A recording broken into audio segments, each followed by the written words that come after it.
Assalamualaikum warahmatullahi wabarakatuh.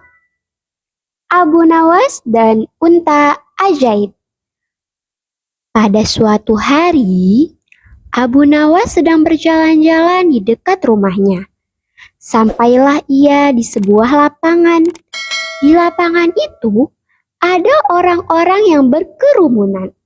Abu Nawas ingin tahu apa yang menyebabkan mereka berkerumunan. Ia bertanya kepada salah seorang yang ada di kerumunan itu. Ternyata di lapangan itu sedang ada pertunjukan seekor unta ajaib. Unta itu bisa mengerti bahasa manusia, namun unta itu hanya mau menurut kepada pemiliknya saja. Abu Nawas sangat tertarik. Ia begitu penasaran apa kemampuan unta itu. Ia tidak bisa menahan diri untuk menyaksikan kecerdikan binatang ajaib itu.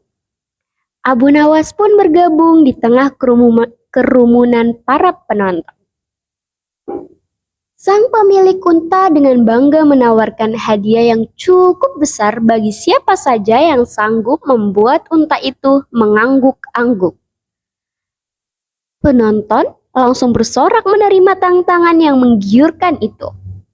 Banyak di antara penonton yang mencoba maju satu persatu. Mereka berusaha dengan berbagai cara untuk membuat unta itu mengangguk-angguk. Namun, usaha mereka sia-sia saja. Unta itu tetap menggeleng-gelengkan kepala. Tak seorang pun yang berhasil membuatnya mengangguk-angguk. Abu Nawas menjadi penasaran. Ia maju untuk mencoba tantangan sang pemilik unta. Ia segera mendekati unta itu dan mengajukan beberapa pertanyaan. Mula-mula Abu Nawas bertanya, apakah unta itu mengenalnya? Unta itu hanya menggeleng. Lalu Abu Nawas bertanya, apakah unta itu takut kepadanya? Unta itu pun tetap menggeleng. Sekali lagi Abu Nawas bertanya, apakah unta itu takut kepada tuannya? Unta itu tampak ragu-ragu. Namun akhirnya unta itu terpaksa mengangguk-angguk. Abu Nawas berhasil membuat unta itu mengangguk-angguk. Ia pun mendapat hadiah berupa uang yang banyak. Sang pemilik unta sangat marah dan memukuli binatang yang malang itu. Pemilik unta itu merasa malu. Keesokan harinya, ia ingin menebus kekalahannya. Ia lalu melatih untanya supaya mengangguk-angguk. Ia mengancam akan menghukum berat untanya itu jika terpancing oleh penonton. Unta itu harus tetap menganggukkan kepalanya, tak peduli apapun pertanyaan yang diajukan oleh penonton, terutama oleh Abu Nawas. Akhirnya saat-saat yang dinantikan tiba. Kini para penonton ingin mencoba membuat unta itu menggeleng-gelengkan kepala. Seperti hari sebelumnya, para penonton tidak sanggup membuat unta itu menggeleng-gelengkan kepala. Berbagai cara yang dilakukan tak membuahkan hasil apa-apa. Abu Nawas selalu maju ke depan. Ia mengulang pertanyaan yang sama seperti sebelumnya. Abu Nawas menanyakan, apakah unta itu mengenalnya? Unta itu mengangguk. Lalu ia menanyakan, apakah unta itu takut kepadanya? Unta itu mengangguk lagi. Setelah itu Abu Nawas bertanya, apakah unta itu takut kepada tuannya? Unta itu pun tetap mengangguk. Abu Nawas lalu mengeluarkan bungkusan kecil berisi balsam. Ia bertanya, apakah unta itu tahu gunanya balsam? Unta itu mengangguk lagi. Abu Nawas bertanya, apakah unta itu mau wajahnya digosok dengan balsam?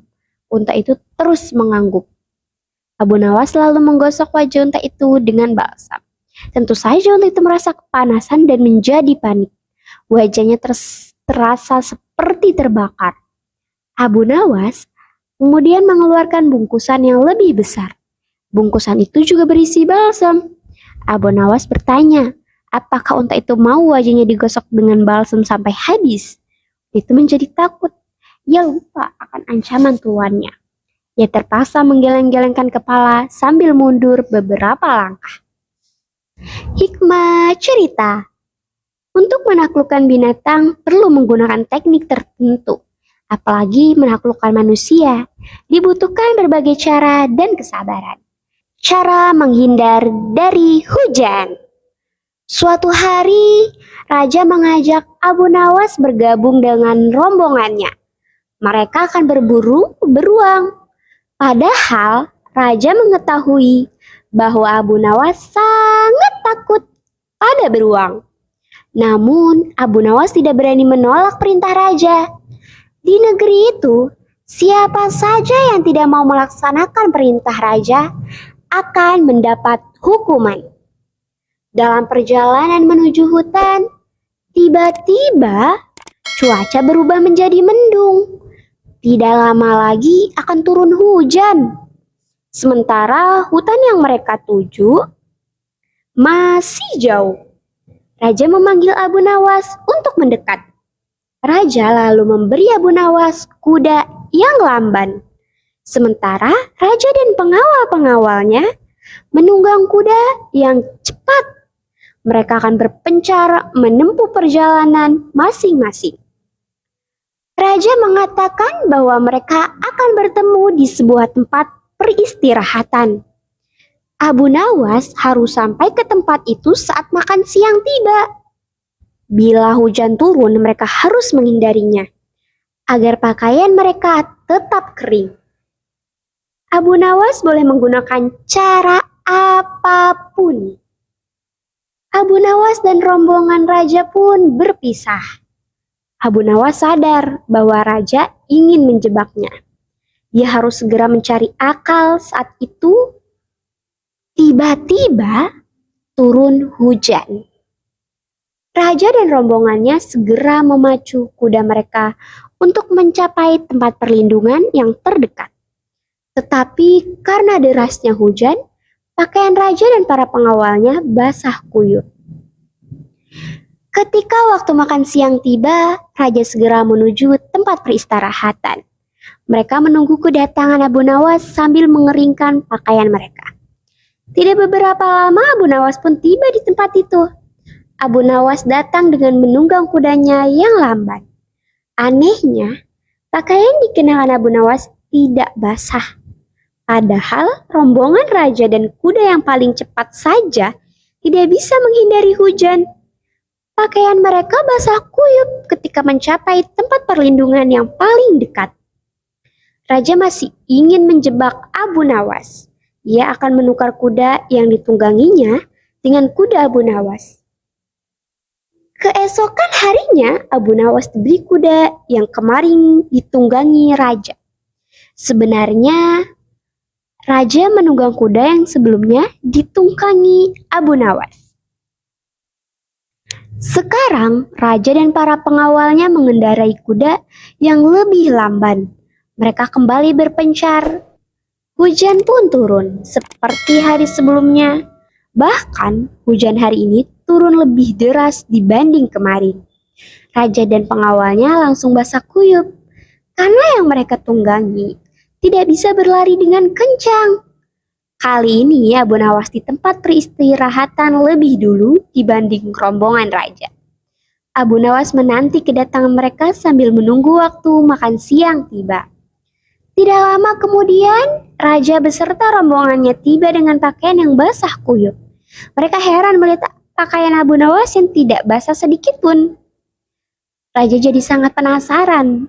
Beliau tidak tahan lagi memendam keingintahuannya.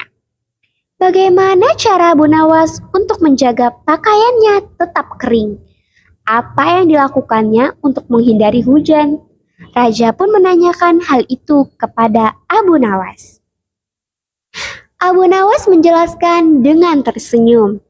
Semuanya mudah saja. Sebenarnya Abu Nawas tidak menghindari hujan sama sekali.